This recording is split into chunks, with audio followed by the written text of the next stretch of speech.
Hello à tous, ici Claire Virose et bienvenue dans un nouvel épisode d'Oser la reconversion, le podcast dédié aux reconversions professionnelles à quelque stade qu'elles en soient. Je suis Claire Virose, ancienne avocate, j'ai tout plaqué pour réaliser mon rêve.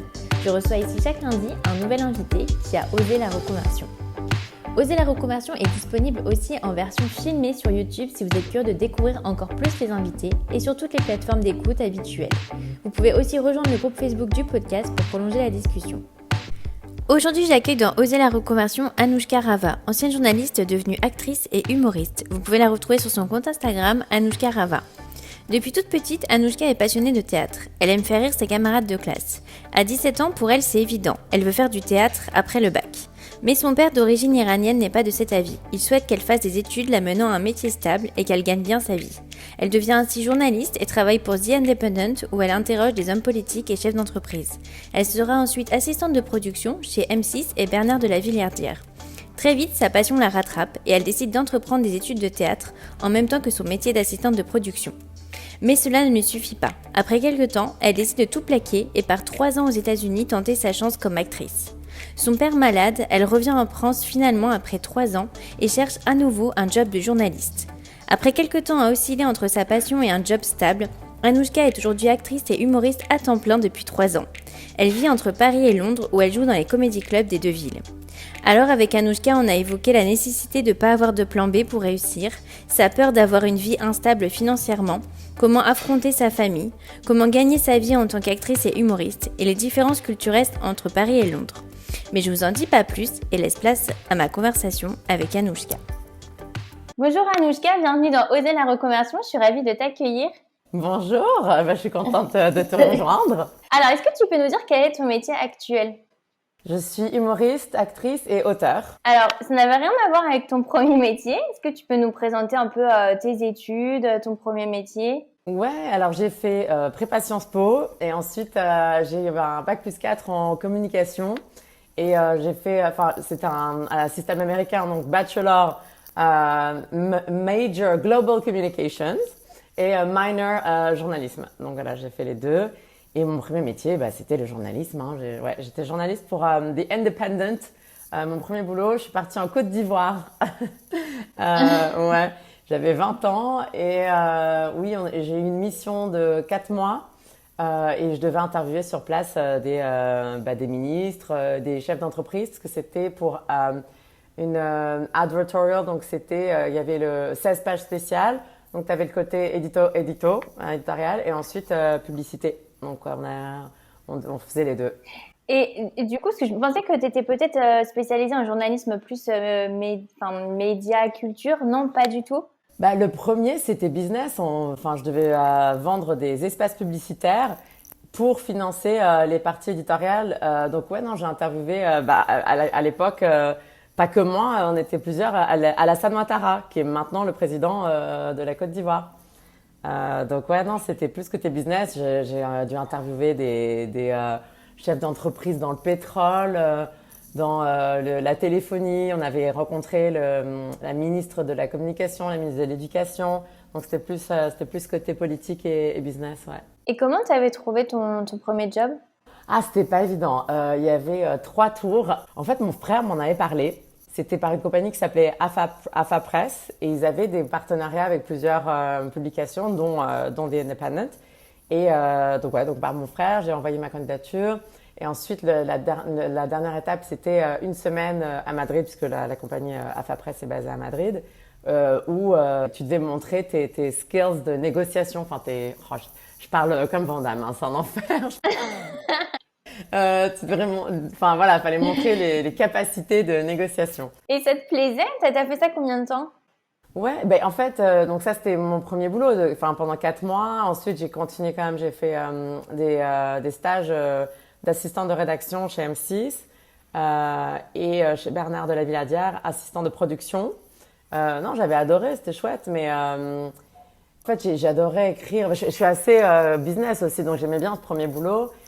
Mais ensuite, ce qui s'est passé, c'est que je me suis dit, je me suis prouvé à moi-même que je pouvais faire ça et je peux avoir une stabilité, de boulot si je veux, mais c'est pas ce qui m'animait dans la vie. Donc après, j'ai été journaliste et actrice en même temps parce que je suis allée à LAMDA, la London Academy of Music and Dramatic Arts, Donc j'ai fait un an de Shakespeare et restauration, c'était le nom du cours, Shakespeare and Restoration.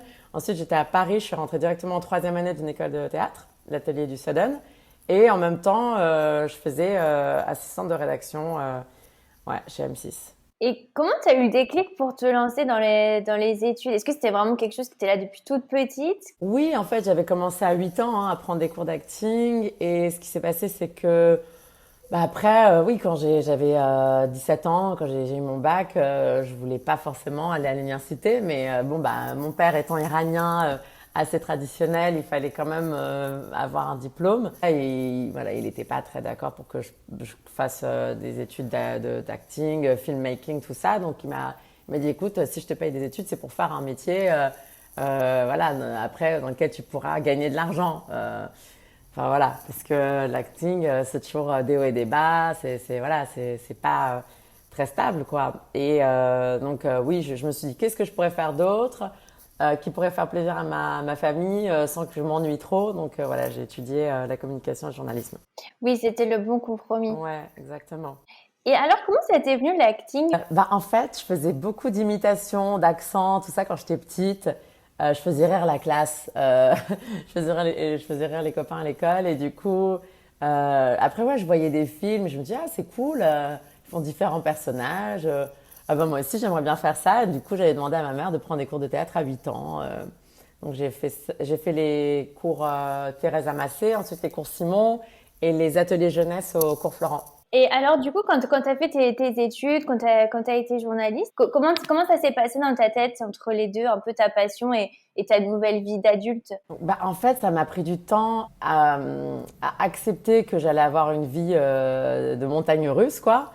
Et donc, c'est pour ça que j'arrivais pas à lâcher le journalisme et la production, parce que j'avais quand même ça qui était stable. Et puis, en fait, je me dis, je fais les deux à moitié. Donc, il y a un moment où il faut se lancer à fond. Et c'est, en fait, alors j'ai été aux États-Unis pendant 3 ans. J'avais eu un visa d'acting. Et du coup, j'avais laissé tomber. Enfin, c'est à ce moment-là, quand j'ai eu mon visa d'actrice,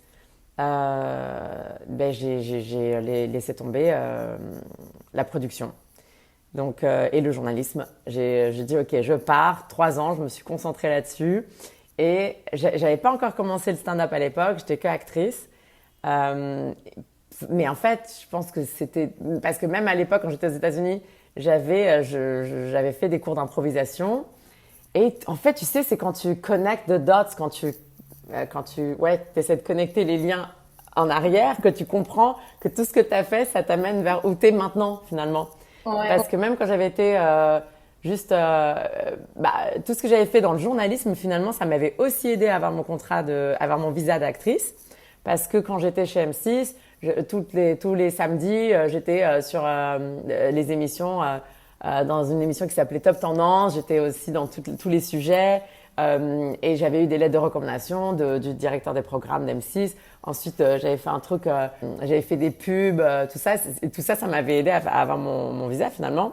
Au bout de 3 ans, je suis revenue en France. Et à l'époque, je me disais, c'est compliqué, je trouvais pas de boulot. Ah oui, non mais attends, tiens-toi bien, Clairvy, c'était un truc de fou. Quand je suis revenue en France, j'avais cherché du boulot en tant qu'assistante de production. Et j'avais eu des entretiens, mais voilà les questions françaises à la mort moelle-neu. Pour France Télévisions, j'avais passé un entretien pour être assistante de production. Et là, on me dit, oui, mais on comprend pas bien votre parcours, mademoiselle. Vous étiez chez Bernard Delay-Villardière, ensuite chez M6. Ensuite, 3 ans aux États-Unis, on comprend pas bien. Est-ce que vous pouvez nous clarifier votre parcours ? Et moi, à ce moment-là, je me suis dit, non, mais en fait, je peux pas bosser pour des gens qui comprennent pas que la vie n'est pas linéaire. On n'a pas tous un parcours typique. T'as fait 5 ans de production, 5 ans de boulot dans la même boîte.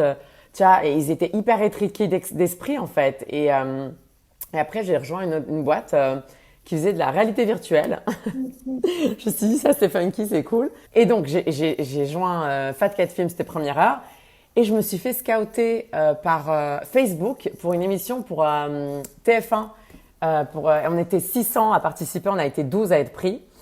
Et donc à ce moment-là, j'ai quitté Première Heure pour faire l'émission d'Arthur, qui voilà, c'était de 5 à 7. Donc en fait, à chaque fois, j'essayais de faire d'autres trucs.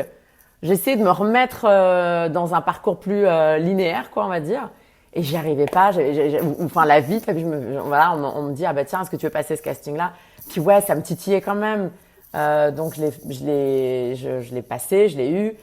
Et de fil en aiguille, en fait, voilà, je suis retournée à Londres, j'ai joint une équipe d'impro. Et dans l'équipe d'impro, il y avait une personne qui organisait des plateaux d'humour. J'ai demandé à faire un 5 minutes. Et en fait, j'ai adoré cette première expérience. Et donc après, j'ai continué à faire des plateaux d'humour, en fait. Et alors, comment ça t'était venu à la fin des États-Unis de dire, bah, je retourne dans un job plus classique? Parce que finalement, tu avais eu la première coupure de dire, bon, je lâche tout, je pars et je me lance. Comment ça se fait qu'après 3 ans, tu t'es dit, ah, finalement, je retourne à quelque chose de plus sécurisant? Bah, je t'avoue, je pense que c'est un mélange de pas mal de choses. Bon, alors, pour pas rentrer trop dans les trucs privés, mais bon, voilà, mon père est tombé malade, il va mieux maintenant, mais c'est vrai qu'à l'époque, je me suis dit, bon, faut quand même que je fasse un truc sécurisant, voilà, pour pouvoir, voilà, lui le rassurer, lui dire, écoute, voilà, t'inquiète pas, ça va le faire, parce que voilà, c'est sûr que j'avais pas c'est des salaires où parfois tu gagnes énormément sur une pub, mais tu sais pas, voilà, quand est-ce que va être le prochain contrat. Et voilà, peut-être un peu pour le rassurer. Ouais, je pense que c'était ça principalement. Et en fait, après, je me suis dit, non, mais je peux pas en fait vivre comme ça. Je suis obligée. C'est viscéral en fait. C'est des trucs où quand c'est une passion, t'essaies et en fait, ça te rattrape. Donc moi, enfin là maintenant, il accepte finalement parce que j'arrive à maintenant à gagner ma vie avec ça.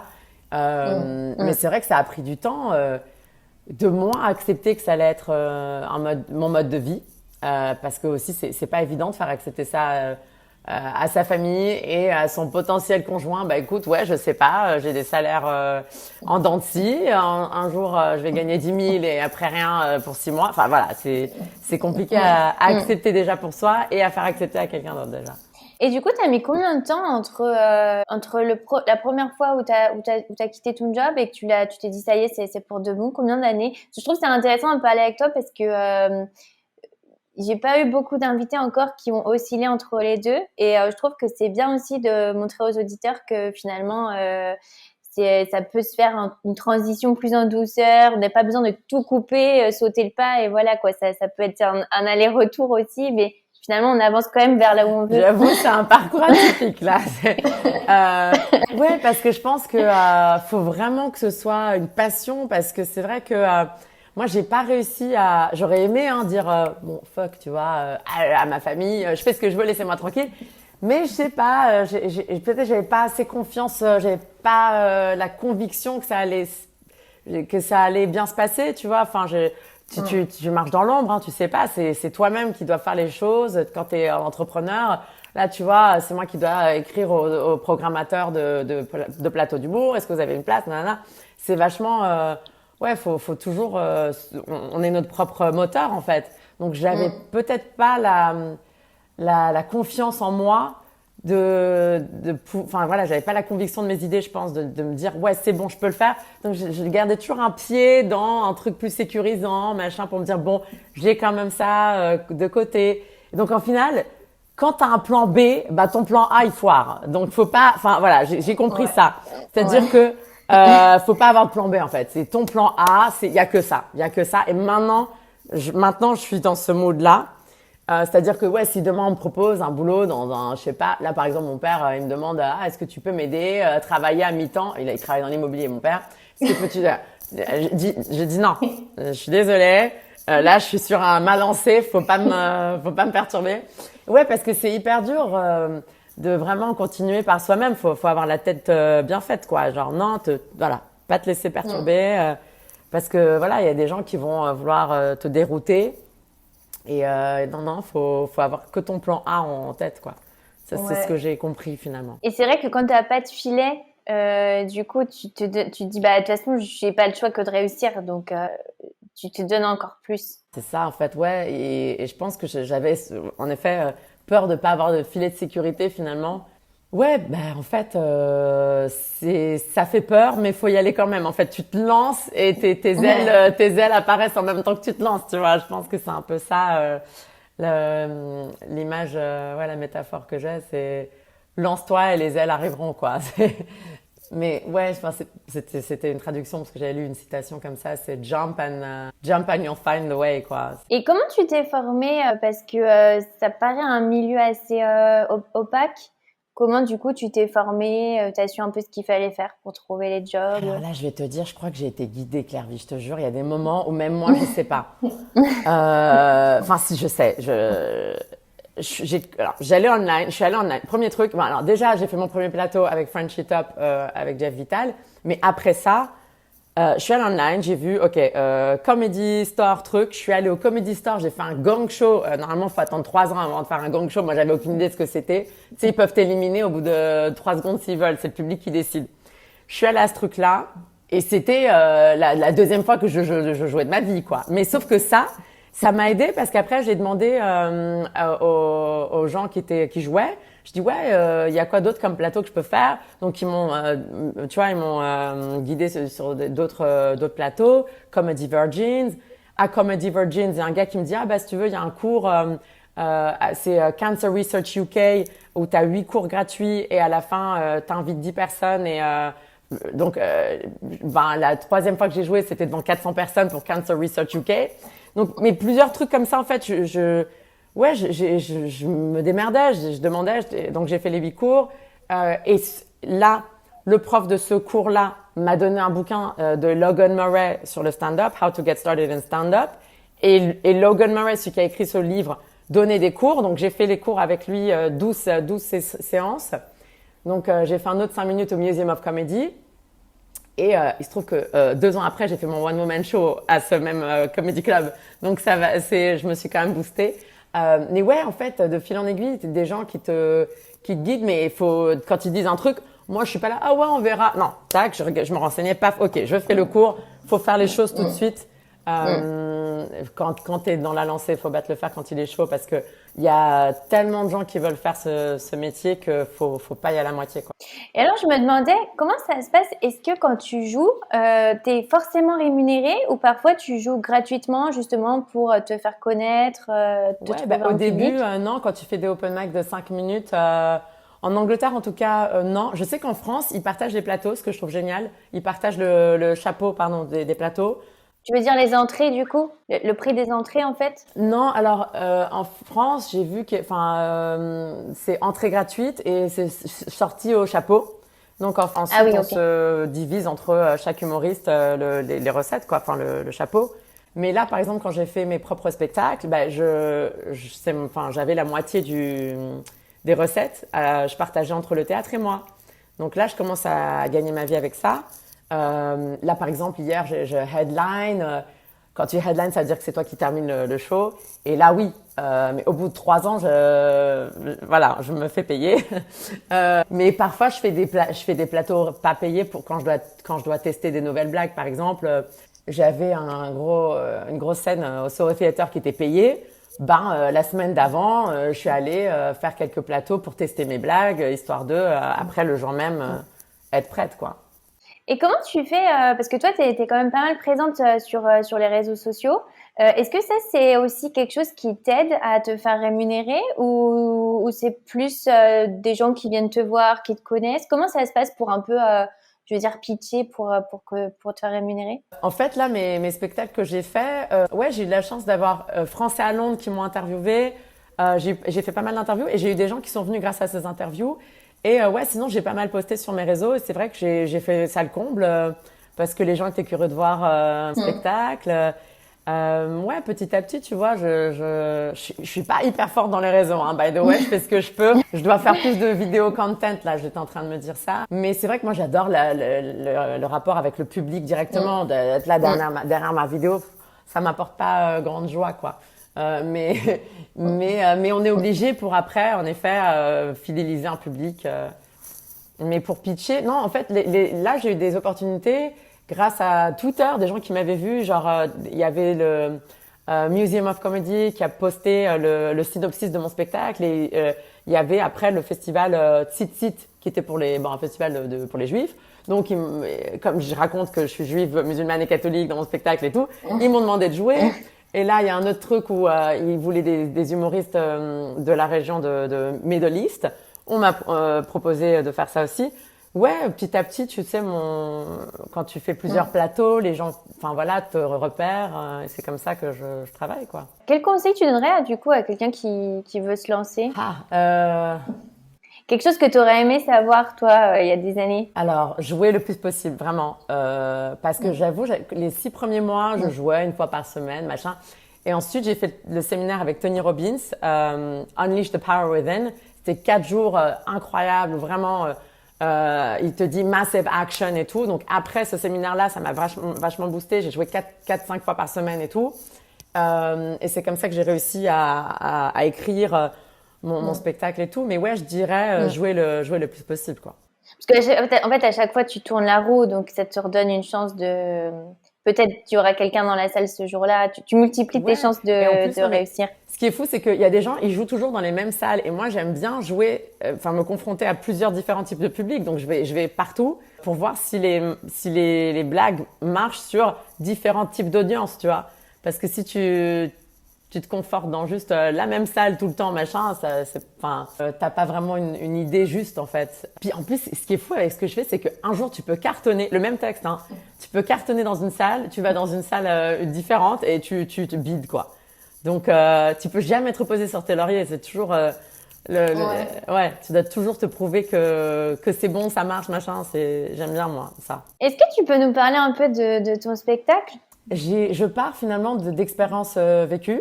Et j'extrapole, je fais pas mal, quand j'étais dans cette école d'improvisation à UCB, Upright Citizen Brigade, il y avait toujours, il disait oui et si ça c'est vrai, quoi d'autre? Donc c'est-à-dire que je pars d'une situation réelle et après je me dis bon bah alors si ça m'est arrivé, comment je peux rendre ça dérisoire, tu vois, comment voilà, j'essaie de trouver ce qui est l'autodérision dans cette situation et ok, qu'est-ce qui peut être drôle là-dedans?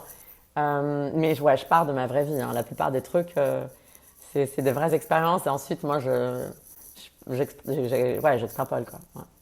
Oui, alors en plus, ce qui est marrant, c'est que tu parles pas mal de ta relation amoureuse.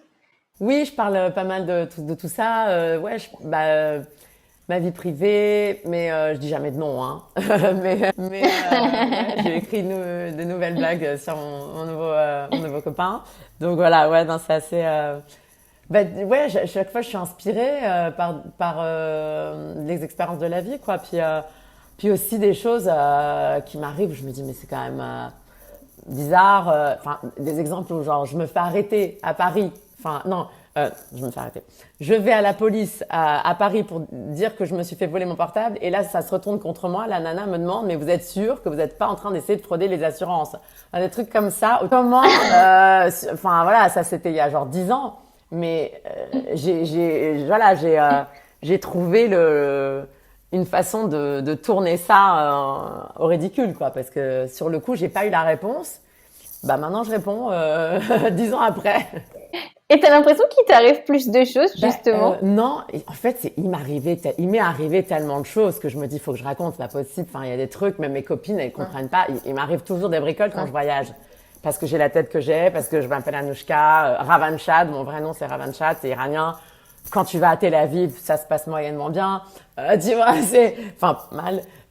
Mais ouais, c'est parce qu'il m'est arrivé tout ça, je me dis, et pourtant, j'ai les 3 religions en moi et j'ai envie d'avoir un espèce de message de paix, en fait, dans mon spectacle où, ouais, j'aimerais bien transmettre un message, voilà, d'union, de cohésion, parce que c'est vrai que ça me porte à cœur de voir, tu sais, tous les préjugés que moi j'ai eus. J'ai été aux États-Unis, t'as ma manager qui me disait non mais toi je vais pas pouvoir te mettre sur des castings de françaises parce que tu ressembles pas à une française. Quand on dit française, on pense Marion Cotillard, Audrey Tautou. Je dis bah ouais mais c'est quand même gênant parce que je suis française, ma mère est française, elle est blonde aux yeux bleu vert. C'est pas de ma faute que je ressemble à mon père qui est iranien, mais j'ai grandi à Paris, je me sens française. Et voilà, j'aimerais ouais, pouvoir transmettre ce message de tous ces stéréotypes en fait dans lesquels je me retrouve pas finalement. L'iranienne qui doit se retrouver à la maison, avoir 3 gamins minimum. Non, j'ai vécu une vie, disons, assez libre et internationale finalement. J'ai pu m'adapter à différentes cultures, tout ça. J'aimerais bien transmettre tout ce bouillon de culture dans mon spectacle. Ouais. Oui, qu'est-ce qui te plaît le plus, toi, dans finalement la scène, le stand-up? J'adore faire rire. Quand j'entends les rires, ça me provoque une émotion. Enfin, tu sais, en fait, tu es toute seule chez toi à écrire des textes. Tu sais pas ce qui va marcher ou pas. Donc après, quand tu transmets ça, enfin, le soir même, tu vas tester ce que tu as écrit et que ça marche, quand même, c'est une satisfaction. Tu sais, c'est bien. C'est ce que tu as fait chez toi toute seule, comme une abrutie, entre guillemets. Là, tu sais pas si ça marche. T'es là à répéter chez toi, tu sais pas. Et là, finalement, de voir le résultat, enfin, d'entendre le résultat. Ouais, c'est l'adrénaline un peu, en fait. Ah ouais, hier, j'ai fait ça s'est bien passé hier. Et les gens qui viennent te dire à la fin, waouh, c'était top, t'as des super vannes et tout, bravo, c'est bien écrit et tout. Bah ouais, ça fait plaisir parce que c'est vachement solitaire comme métier en fait. Donc moi je fais ça pour les gens. Hein. Pour moi ça me fait une belle jambe quoi. J'ai envie de dire moi c'est pour procurer du bonheur aux gens. Donc si j'arrive à faire ça, j'ai réussi quoi. Ouais. Et t'aimerais bien justement jouer en duo peut-être? Un duo, ça m'est pas venu en tête. Mais enfin moi comme j'étais actrice aussi, enfin que je suis aussi actrice, j'aime beaucoup le travail de troupe. C'est vrai que ça me manque parce que je travaille seule là du coup, j'écris seule, je me mets en scène toute seule et voilà. Et c'est vrai que parfois je me demande peut-être pas être en duo, mais de collaborer avec un auteur, ça me plairait. Parce que parfois, je pense que quand t'as pas cette distance peut-être avec ton texte, et tu trouves pas, et peut-être parfois tu as une autre personne qui va dire ah bah tiens, et il te fait penser à quelque chose que toi t'as pas vu parce que t'étais trop tu vois sur ton texte quoi. Donc peut-être bosser avec un co-auteur, ce serait bien. Justement, j'allais te demander qu'est-ce qui t'a le plus surprise dans ton métier, la chose à laquelle tu t'attendais pas, un peu négatif. Est-ce que du coup ça serait ça pour toi, le fait de finalement être un peu seule? Clairement, c'est pas évident hein. Tu bosses tout seul, tu vas sur scène tout seul, tu rentres chez toi, t'es tout seul, t'es là-bas. Mais en fait, c'est ça, c'est le décalage parfois entre t'as plein de gens et tout qui viennent te parler à la fin, ah c'est génial. Et ouais, après finalement te retrouver seul, c'est pas évident à gérer.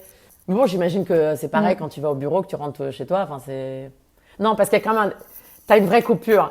Parce que moi c'est une continuation de ma journée finalement quand je joue. J'écris la journée et c'est une continuation. Mon travail, c'est ma passion, c'est ma vie finalement, donc j'ai pas vraiment de coupure. Donc peut-être ça, je dirais, c'est pas vraiment négatif pour moi j'adore. Hein. Mais c'est un travail de toute une vie, quoi. C'est le genre de truc que tu peux faire toute ta vie, hein, d'écrire et. Si t'as l'énergie et le public qui te suit, voilà. Hein. C'est ça aussi que j'aime bien, c'est que tu te dis pas, tiens, j'ai réussi, j'ai telle somme dans mon compte en banque, je peux arrêter là.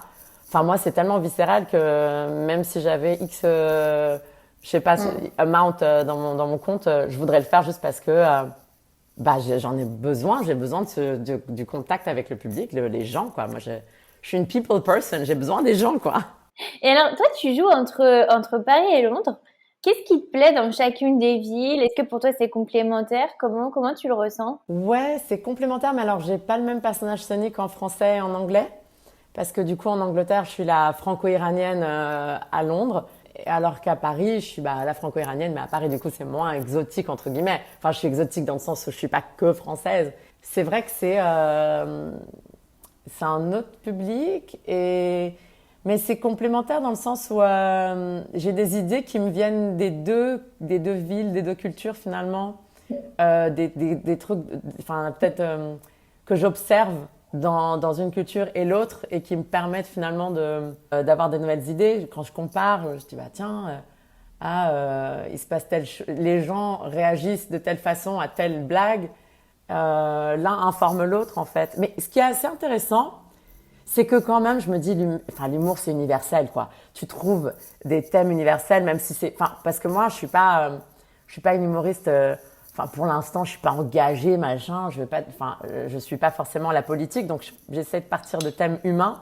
Et c'est ça qui est beau aussi, si tu te dis, finalement, ouais, j'ai joué, je te dis, à Paris, Londres, Berlin, Cambridge, enfin, voilà, et Brighton. Et en fait, les mêmes vannes, les mêmes thèmes marchent en anglais et en français, parce que je vais pas faire des thèmes sur la politique française, parce que je me considère pas assez aguerrie, je veux dire, alors que j'ai étudié la politique et que je pourrais, hein, par rapport à d'autres gens qui racontent n'importe quoi. Mais justement, comme j'ai beaucoup de valeurs, comment dire, je connais l'importance de tout ça, j'ai pas envie de dire n'importe quoi, j'ai envie de me renseigner, je vais pas te parler de politique si je connais pas assez, je suis pas journaliste politique. Je l'ai été, mais plus maintenant, enfin bref, donc je vais pas faire ma maline. Ouais, donc ouais, je pars de thèmes humains et c'est ça qui me fascine en fait. Les blagues, je les traduis et les gens rigolent des mêmes choses finalement. Ouais, il y a aucune différence. Si, il y a des jeux de mots que je retrouve pas finalement. Tu sais, il y a l'anglais s'y prête plus quand même. L'anglais se prête plus aux jeux de mots. C'est plus dynamique comme langue. Tac, tac. En fait, ce qui est drôle, c'est que quand j'ai traduit, j'ai gagné 10 minutes dans mon spectacle français tellement c'était long par rapport aux phrases que j'arrivais pas à trouver. Et tu sais, genre tu dis, j'exagère peut-être pas 10 minutes, mais ouais, c'était bien 5 minutes de plus, juste parce que il y avait des tournures de phrases où tu peux pas faire setup punchline rapide, tac, t'es obligé d'expliquer en français. C'est le même thème, mais j'avais pas les jeux de mots. Donc parfois t'as des phrases qui font 15 mots alors qu'en anglais il y a 3 mots, tu vois. Ouais, le français c'est plus poétique, j'ai envie de dire. Donc il faut que je change mon rythme aussi. J'ai pas le même rythme en français qu'en anglais. Tu penses que c'est plus sérieux de jouer en français qu'en anglais? Ouais, c'est fou parce qu'en anglais, j'ai l'impression que je suis plus dynamique, machin, je déconne plus, mais je sais pas, en plus je parle plus au public parce que en fait, j'ai l'impression que le public français n'est pas encore assez aguerri au comedy club. En Angleterre, ils vont au comedy club comme ils vont au cinéma, tu vois. Enfin, là, les gens vont plus au cinéma, mais bon, disons, c'est ancré dans la culture, j'ai envie de dire. Alors que les Français, je te jure, ils te jugent. C'est-à-dire, ils vont regarder comme ça et puis ils vont faire des rires internes, tu vois, genre, alors que les Anglais, ils rigolent vraiment, tu vois. Et moi, je m'amuse, j'ai envie de m'amuser avec eux, je parle avec eux, truc. Alors que les Français, j'avoue, c'est plus sérieux. Ça c'était malin, Mais c'est pas. Plus réfléchi. C'est plus réfléchi, ouais. Je leur en veux pas, hein, je suis française, donc. Est-ce que tu aimerais aller jouer en Iran? Avec ce que je raconte, j'aurais du mal, me ferait taper. Mais j'aimerais. Alors, il n'y a pas de comédie club en Iran, hein, ça je te le dis tout net. T'as pas le droit Enfin, il y a des. Alors c'est fou parce que je te jure, c'est dingue comme il y a pas mal de potes iraniens qui font du stand-up et tout, et on est des underdogs de l'humour, quoi. Genre vraiment, les Iraniens me font rire. C'est les plus drôles. Et en fait, je pense que c'est parce que peut-être ils ont été brimés dans leur enfance ou je sais pas quoi, que là, ils sortent des vannes à tout va. Enfin, c'est vraiment incroyable. Les Iraniens sont très drôles. Ma grand-mère, ma grand-mère iranienne, c'est une des femmes les plus drôles que je connaisse, tu vois. C'est elle qui m'inspire beaucoup de sketchs d'ailleurs. Ouais, j'aimerais jouer en Iran. J'aimerais, ouais, un jour dans ma vie. Hein. Après, je parle pas assez bien iranien, donc j'aurais besoin de quelqu'un pour m'aider à traduire. Mais oui, dans l'idée. Dans 50 ans, peut-être. Quand je serai grand-mère, non, je sais pas, non. Alors, qu'est-ce que ce serait ton plus grand rêve dans ta carrière? Alors, j'aimerais bien jouer au Apollo Theatre à Londres. C'est une super salle. J'ai été encore la semaine dernière pour voir Jimmy Carr. Ouais. Et avant ça, Dave Chappelle. Oh là là, c'est une belle salle. J'adore. Mais après, tu vois, mon rêve de chez rêve, hein, c'est SNL. Qu'est-ce que j'adore SNL. Mais bon, ça, tu vois, c'est des trucs... Je crois qu'en plus, ils prennent que des Américains, il me semble. Ou il faut que tu aies la green card. Enfin, ouais, c'est quand même tout un truc pour rentrer dans l'équipe. Hein. Il y a plein de castings et c'est souvent des gens, soit à New York, soit à LA. Enfin, ouais, des gens qui font des stand-up aux États-Unis, quoi. Et tu fais encore actrice? Bien sûr. Bah, là, j'ai un gros casting là que je dois préparer. Ouais. Mais oui, je fais les deux. Mais c'est vrai que c'est hyper dur en fait de concilier les deux parce que c'est tellement une autre énergie. Bah, là, ouais. L'autre jour, je faisais une self-tape. Enfin, c'est comment ça existe self-tape en français le mot? Ouais, vidéo d'essai, non peut-être. Et en fait, donc j'étais là, il fallait que je sois intense dans le rôle et tout. Enfin, tu pleures, tu ris dans le truc. Enfin, c'était un rôle assez intense. Et 2 heures après, je devais aller dans un comedy club devant 300 personnes, à faire la faux folle. Et c'est vrai que j'ai eu plus de mal, à me mettre dans le bain. Et bon, ça allait, ça s'est bien passé quand même, j'ai envie de dire, mais c'était pas, j'arrivais pas à autant m'amuser parce que j'étais encore dans le mood de la scène intense où j'étais en train de pleurer dans le truc. Donc ouais, je fais les deux, mais c'est pas évident. Il y a beaucoup de gens qui font les deux. Ouais. Parce que je me disais, est-ce que, je sais pas, j'ai l'impression, vu de l'extérieur, que quand on fait du stand-up, c'est un peu plus too much que quand on est au cinéma, parce que forcément, il y a un peu plus des gros plans sur le visage, tu vois, au niveau des émotions, ça peut être plus subtil que quand on fait du stand-up sur scène. Est-ce que, du coup, c'est facile de passer de l'un à l'autre? Parce que j'imagine que toi, ton jeu de scène, il doit être quand même beaucoup différent. Bah ouais, clairement. En fait, en plus, comme j'ai un visage très expressif, à la caméra, il faut que je fasse très attention parce que j'ai tourné dans pas mal de trucs et quand je me regarde, je fais, tu vois, genre moi-même, je me juge parce que, tu sais, je vais lever les sourcils comme ça, mais je le fais dans la vie en fait. Et donc quand je joue, en fait, tu sais, quand c'est sur des gros plans comme ça, tout veut dire quelque chose. Donc si tu fais ça dénote quoi, tu vois, ouais, faut que ça corresponde avec ce que tu racontes. Et parfois, j'ai des tics, donc ouais, faut que je me calme. Alors que sur scène, ça se voit pas. Quand je suis humoriste, je peux pas. Et c'est vrai que faut peut-être, vraiment plus se centrer sur ses énergies comme ça, surtout quand c'est des personnages plus calmes, j'ai envie de dire. Parce que moi, c'est drôle. Le truc qui revient souvent, c'est on dirait que je prends de la coke alors que j'en prends pas. Tu vois, sur scène, c'est genre, je suis une pile électrique. Mais quand j'ai des castings pour des rôles, où c'est des femmes peut-être plus calmes, tout ça, je dois me recentrer. Puis voilà, je dois surtout faire attention à mes expressions du visage. Et alors, au niveau justement de la solitude, est-ce que tu dirais que quand tu fais du stand-up, t'es plus solitaire que quand tu fais actrice? Par exemple, pour quelqu'un qui voudrait faire ce type de métier et qui a un peu peur de la solitude, qu'est-ce que tu lui conseillerais plus? Non, bah après c'est pas une solitude. Enfin, c'est-à-dire que il y a des moments où il faut être introverti enfin moi je suis extravertie, mais je suis introvertie dans mon travail dans le sens où j'aime bien aussi parfois être seule. Quand je dis introvertie, c'est-à-dire que je fais des introspections, on va dire. Et c'est important de pouvoir faire ça, d'être seule, machin, parce que si t'es toujours entourée, finalement, t'arrives pas vraiment à te focaliser sur ce que tu veux raconter. Non, mais après, c'est toute une question d'équilibre, en fait. Mais j'ai toujours une vie sociale, je vois mes amis, tout ça. Et après, quand il s'agit de bosser, bah là, je me mets dans une autre énergie. Mais, moi, je sais que j'ai besoin des deux. Après, peut-être qu'il y a des gens qui sont pas à l'aise en public et donc dans ce cas, ouais, c'est pas le métier de prédilection, j'ai envie de dire. Si t'es tranquille, être chez toi, voilà. Mais ouais, moi pour l'instant ça n'a pas été un problème. J'arrive à gérer les deux. J'ai ma vie sociale avec mes potes et après ma vie tranquille à la maison quand j'écris quoi. Voilà. Et au niveau de la rémunération, c'est quel est le plus avantageux, le stand-up ou l'acting? Bah, moi, j'ai fait des pubs où quand même, en une journée, tu te gagnes ce que quelqu'un peut gagner en 6 mois, quoi. Donc après, mais faut les booker, hein.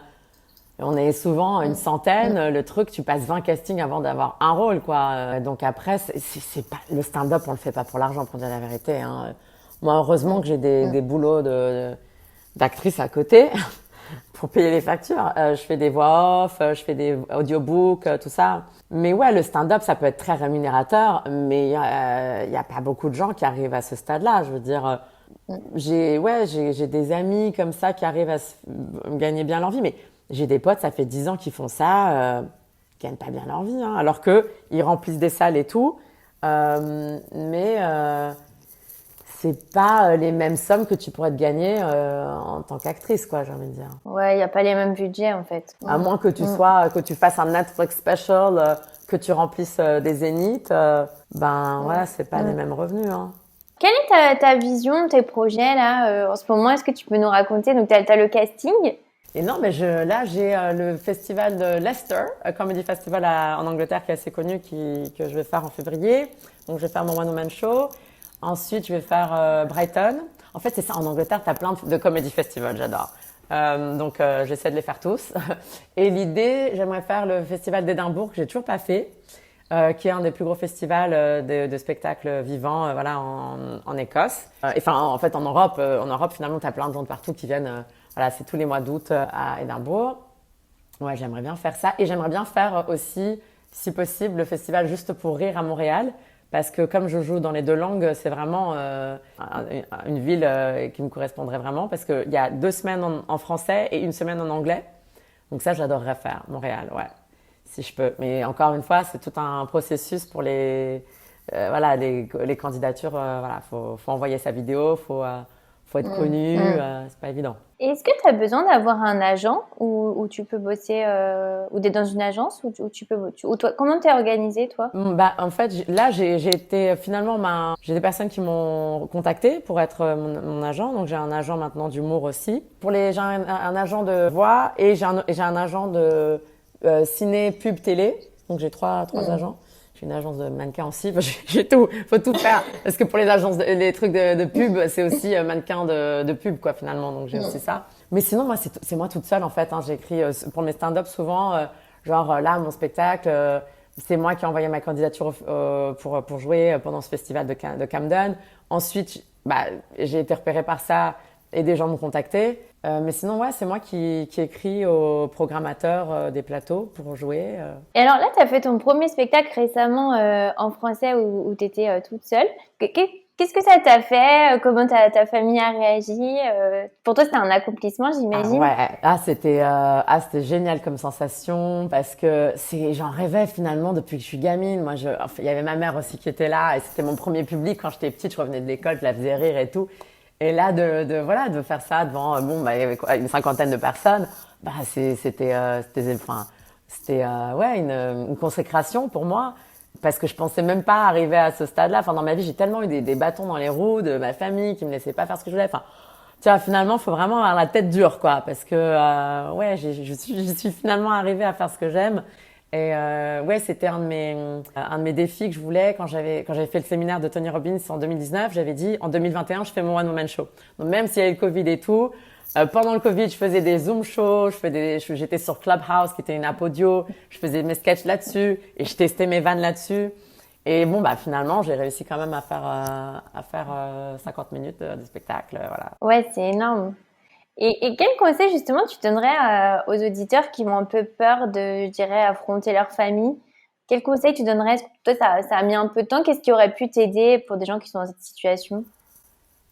Alors, ça dépend de la famille, mais moi, je sais que mon père, il est très pragmatique. Limite, tu ramènes un business plan, quoi. Ok, comme là, tu vas tenir une, tu dis, ok, dans 2 ans, je vais faire ça. Donc, j'avais dit à mon frère, je lui ai dit, dans 2 ans, je fais mon spectacle. Et il m'a dit, ok, on verra. T'inquiète que je l'ai fait.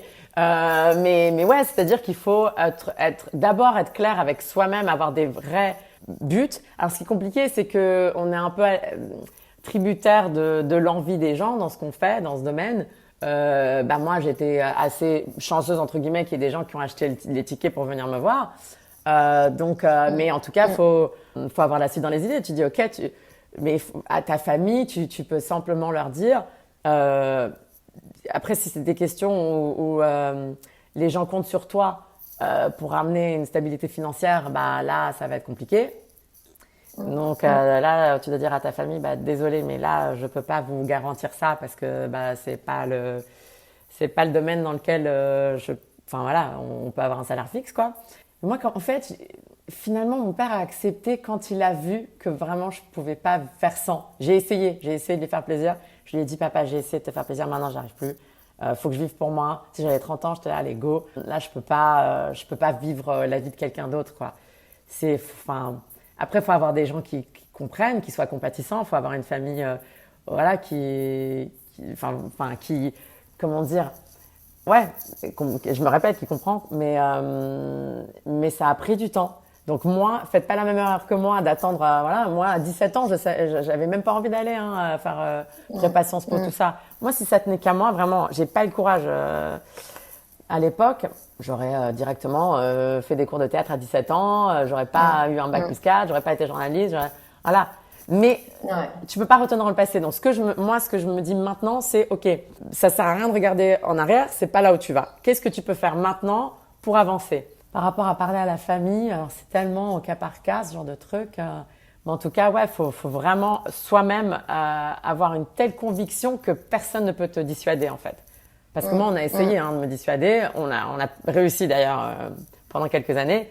Et au final, je les ai persuadés. Voilà. Je pense qu'en fait, ça prend du temps de convaincre sa famille quand elle n'est pas d'accord. Ça prend du temps aussi de se former dans ce genre de métier et de se reconvertir. Donc, en fait, autant le faire le plus vite possible parce que ça va prendre du temps dans tous les cas, en fait. Bah, c'est ça, ouais. Si je pouvais parler à moi de 17 ans, je dirais, fais des petits boulots de merde s'il faut. Voilà. Parce que moi aussi, c'était ça. Hein. Moi, c'était le confort financier que mon père m'offrait à l'époque, de payer pour mes cours et machin. C'est pour ça que je me suis dit, bon, ok, on accepte ce qu'on dit. Mais vraiment, si j'avais eu confiance en moi, j'aurais été là. Je sais que c'est ça. Je m'en fous. Je fais plein de petits boulots. Je perds mon confort. C'est pas grave. Je me paierai mon propre confort plus tard. J'aurais aimé avoir cette mentalité à l'époque. Je l'avais pas. Quand on grandit, voilà, dans un certain confort, c'est dur après de dire. Alors que parfois, je vois, il y a des gens qui ont rien à perdre, ils y vont à fond parce qu'ils ont rien à perdre de toute manière. Tu vois. Et quand t'as à perdre, finalement, c'est un défi de dire non au confort. Moi, je défie qui que ce soit de dire non au confort, vraiment. Ouais. Et c'est pour ça aussi, je pense qu'il faut le faire le plus vite possible parce que plus t'attends, plus t'es confortable. Et est-ce que t'as eu un événement particulier qui t'a dit « Ok, c'est bon, cette fois j'y vais ». Mon père est tombé malade et je pense que parce qu'il a accepté finalement quand lui est tombé malade, je pense qu'il a eu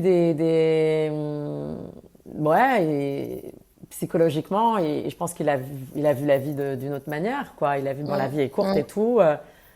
Et je pense que quand il a compris, quand j'ai senti que finalement il arrivait à accepter que je pouvais faire ça, c'est là où j'étais à fond. Avant, j'avais encore des réserves. Mon pauvre papa, il s'est tellement sacrifié pour moi, machin, j'arrivais pas. Et au final, quand j'ai vu qu'il acceptait, mine de rien, là, j'ai été à fond. Ouais, je pense que je dirais que c'est cet événement-là. T'as senti la fenêtre pour y aller. Ouais, finalement, je me suis dit, la vie est courte, merde, parce que c'est arrivé 3 fois, un cancer numéro 1, 2, 3, ça va mieux. Mais là, j'étais là, bon, finalement, ouais, la vie est courte, faut y aller, quoi. Faut y aller.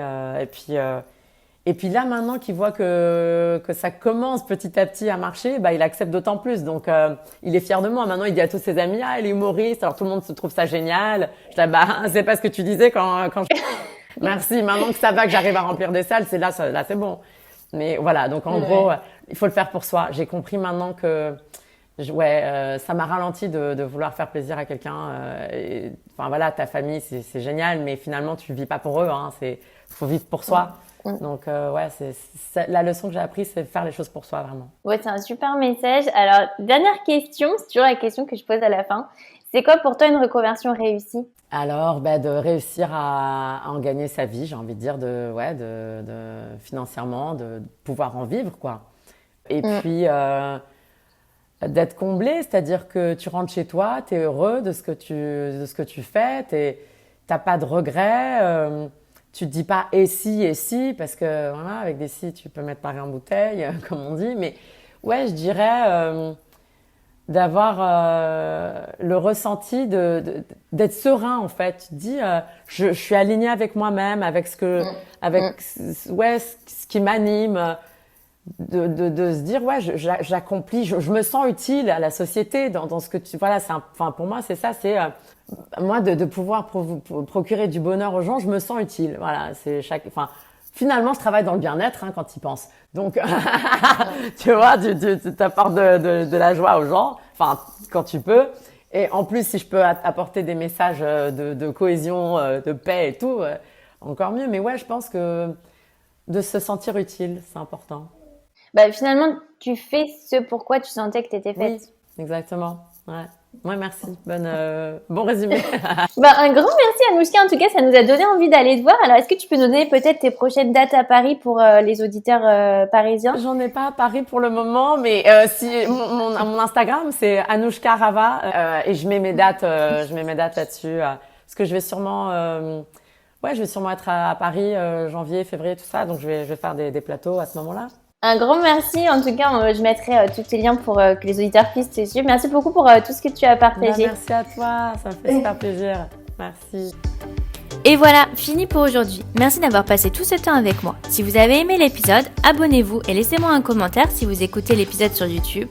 Et si vous écoutez l'épisode sur Apple Podcast, abonnez-vous, laissez une note 5 étoiles et un avis. C'est ce qui donne le plus de visibilité à ce podcast. N'hésitez pas à en parler autour de vous et à partager l'épisode sur les réseaux sociaux pour aider un plus grand nombre à oser la reconversion. Si vous voulez prolonger la discussion, rejoignez le groupe Facebook du podcast, je vous mets le lien dans les notes de l'épisode. Ensuite, si vous cherchez toutes les notes avec les références, allez dans le détail du podcast. Si vous souhaitez devenir annonceur, me proposer un invité ou me poser vos questions, je serai ravie d'y répondre sur Instagram ou sur YouTube sous le pseudo Claire Virose ou par mail à l'adresse clairevirose@gmail.com.